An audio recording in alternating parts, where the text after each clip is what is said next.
I took my arms from looking like this to looking like this, all in 3 years with these core principles that might actually surprise you. Are you the guy that walks up to the dumbbell rack and picks up the absolute heaviest weight that you can and curls it for 6 to 8 sloppy reps? That's why your arms realistically look the same year after year. It's because you're chasing weight and not stimulus. In this short video, I'm gonna walk you through the 3 execution tips that absolutely exploded my arms, the mistakes you're likely making in your training, the S-tier exercises that you can start implementing tomorrow, and lastly, the weekly structure with volume that, quite frankly, might surprise you. All right, let's get into it.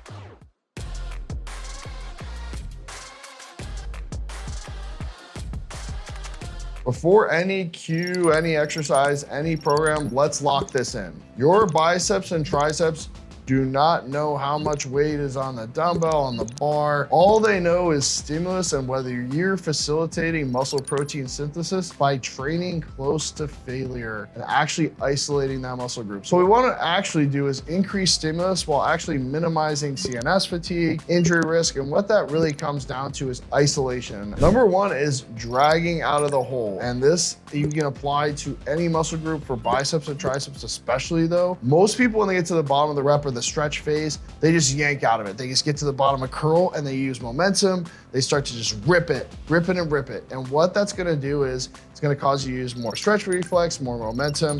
Whereas what I wanna teach you how to do is get down to stretch, and instead of thinking explode, I don't want it to feel slow, but I want you to think conscious drive through bicep or tricep. You're gonna feel it immediately, because the way I explain it to somebody is, if you are trying to maximize stimulus in your muscle, and you also wanna get the most contractile stimulus in that concentric phase, what you need to do is start to fire that muscle from the very bottom of the rep, from that stretch phase. Let's say you have a big boulder to push up a hill, right? And you're kind of pushing it hand over hand, kind of like Atlas. You're gonna create a lot of sustained stimulus, right? Whereas like, let's say you come up and you push your shoulder into it and you bang it up the hill like 2 feet and then you catch it and then you bang into it again. Realistically, that's what exploding is. You're not creating that sustained stimulus for your muscle in that concentric phase. You're basically using momentum to fire it up to a certain point and then kind of catching it with that target muscle group towards the top of the rep, where realistically, you're not able to drive that much force with that target muscle.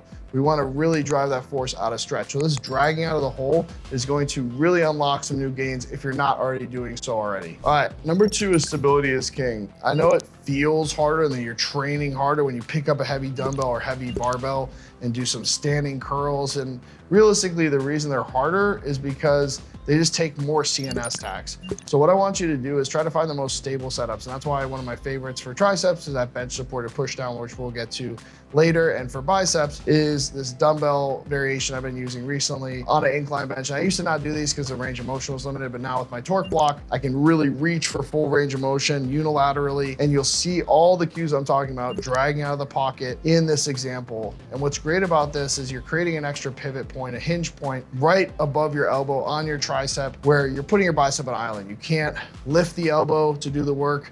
You can't use your core, your lower back exploding. You get down to stretch and it is either your biceps doing the work and creating that flexion and extension at the elbow joint, or you're cooked. Number 3 is range of motion. This isn't just performative. I know it may seem like, oh, Eric's the range of motion guy, but really what it does is increase the moment arm. It's a physics principle. So if you take a, let's say 35-pound dumbbell, put it here, and you go from either here or then you go all the way out to here, that moment arm is lengthening, so it becomes harder from a physics perspective for your bicep to go from that most lengthened position to the contracted position, even using the same weight. But this is gonna help you get the most stimulus with the least amount of weight. So hold on to those 3 cues, guys, because you're gonna be able to utilize them on these exercise lists that I'm about to walk you through.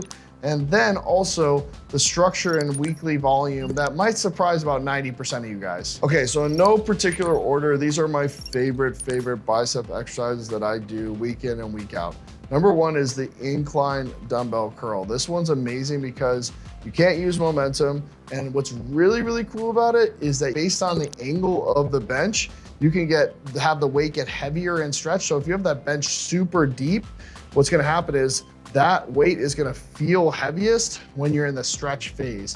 And then once you get more to that contracted phase, because you're so supine, you're actually just gonna feel a lot lighter. Now, if you put the bench up to about 50-degree or 60-degree angle, now we have the opposite. It's gonna feel pretty light and stretch, and then heaviest and contracted. So you can play around with it. One week you do more stretch biasing, one more week you do more contractile biasing. But I love this exercise for the simple reason of you take the momentum out of it. It's a very simple setup. You get more stability, you can change the angle, and you're gonna get way more out of it for your biceps specifically. Next, we have the incline bench curl, which I showed you in the last clip. Essentially, you set up the ROM block or something else, or a yoga block to increase the range of motion on about, let's say, a 45-degree incline. You stand over, you turn slightly away from the movement, so you angle away slightly, you get a good bracing position. You reach over that block to get as much range of motion as possible safely. So work up to full stretch, slow range of motion, go about 50% of what you do a standing curl with, and then dragging out of that bottom position, all bicep. It's a crazy stimulus. Then we go on to either our regular preacher curl or machine preacher curl. These are usually a good staple because you have that extra pivot point right under your tricep, makes it all bicep. Usually there might be a slightly limited range of motion. I would suggest using a pad or a rolled up yoga mat to get a little extra range of motion and stretch on these.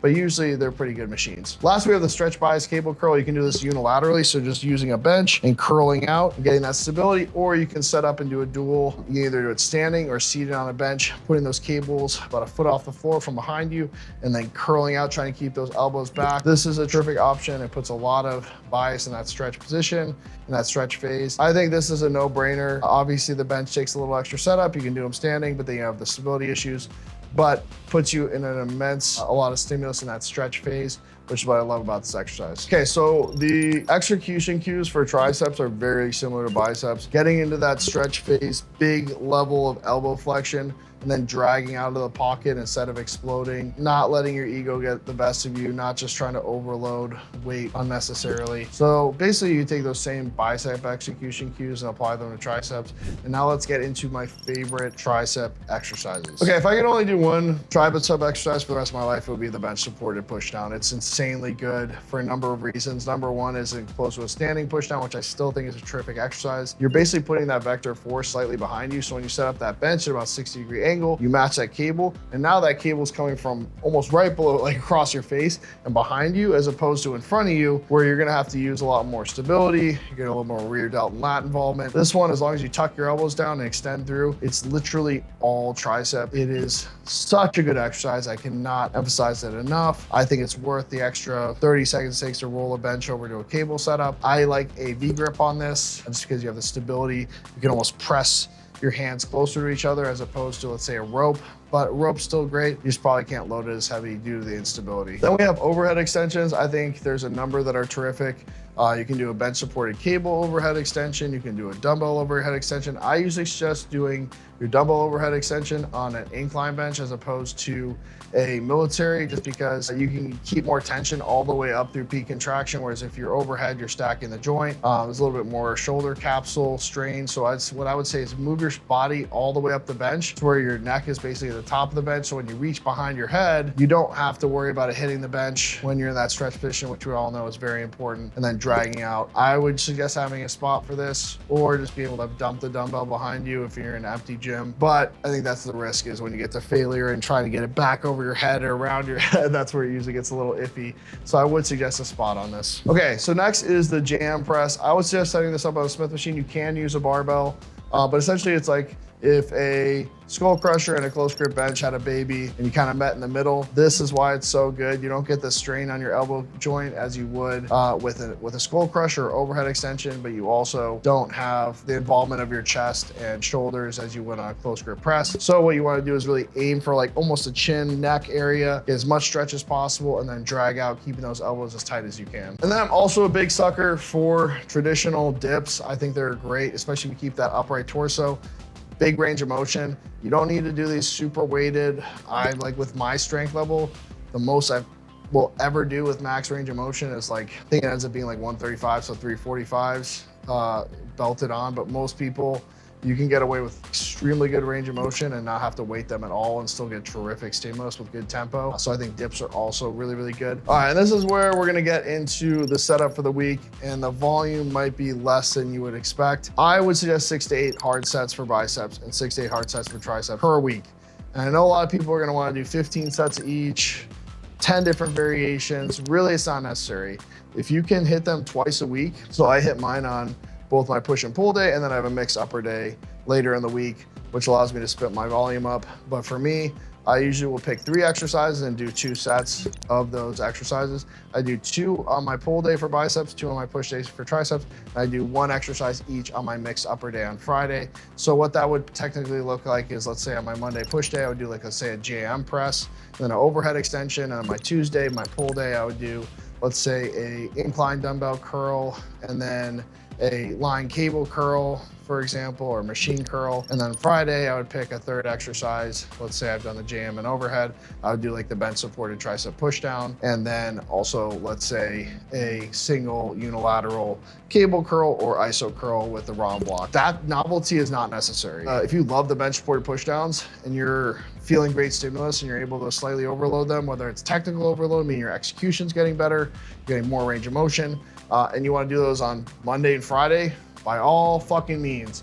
You don't need to be doing different exercises all the time. You just want to be creating the stimulus. So if you love the bench supported push down, I would suggest kind of cycling things in and out between, let's say, 6 to 8 week mesos, but it's not also necessary. You could continue to maximize execution and form and technique and even weight you're using. Let's say a jam press for 6 months, right? So I also don't want you to feel like you have to like change up the exercise every week or every time you're hitting the gym.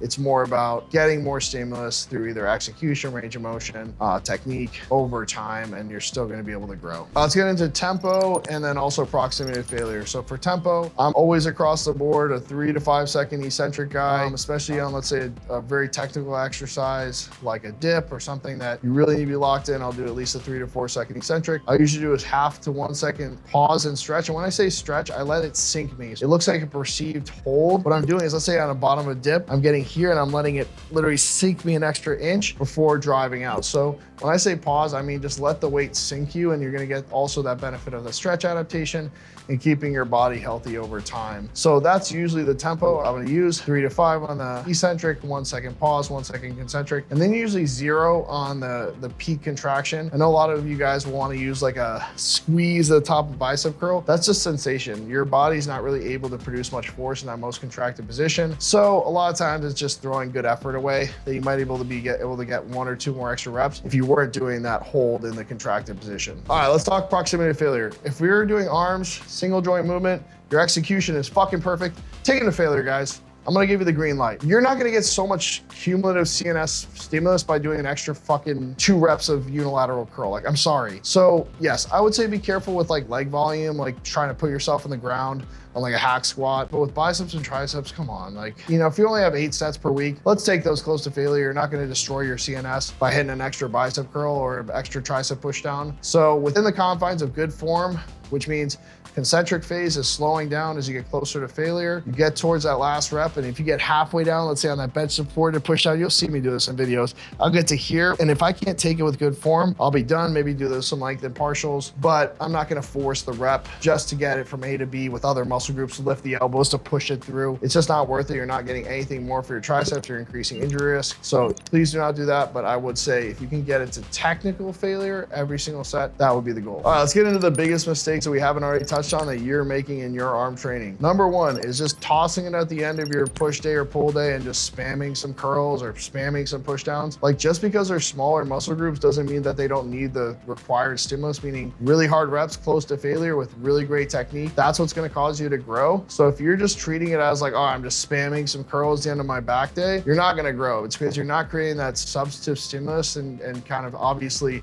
facilitating and signaling your body to facilitate muscle protein synthesis. You're not gonna be growing. So don't just spam curls or spam push downs. That you need to treat them like your bigger compound movements in terms of effort. Number 2 is exercise selection. I think we get lazy when it comes to picking our bicep and tricep exercises and just doing push downs and either preacher curls or dumbbell curls when it comes to our curls. Like, there are better exercises. They take a little bit more setup, but I will tell you, I've done both. I've kind of spammed exercises and then also like spent a ton of time mastering my setups. And ever since I started mastering my setups, my progress has been so much more immense. And I think it's just because I get excited for those movements where I know I'm getting a lot of stimulus. And I know you guys think I'm a little bit of a nerd with this stuff, but it really does make a big difference. So don't be afraid to drag a bench. Take a little bit more time. We all look forward to our workout time, but then for some reason we look forward to our workouts and then we want to get through them as fast as possible. It never makes sense to me. So really, really live in that workout, live in the moment, and make sure you're getting the most out of every set and every rep. All right, so if you guys are gonna take anything away from this video, remember your biceps don't know the weight that's on the bar or on the dumbbell. They just understand stimulus. Let's use more stable setups and let's progressively overload over time using more technique and execution over just thinking about weight. And so if you guys are loving this video, make sure you comment down below. Make sure you watch the other videos in this series. And also comment down below with some of your favorite bicep and tricep exercises and if you agree or disagree. I read the comments. I love the Discord. I know there's so many different ways to get things done. And this is just my opinion. Also, make sure you get your torque gear. I mentioned a lot of it in the video, but I will link that down below as well. I love you guys, appreciate you guys, and I'll see you on the next video.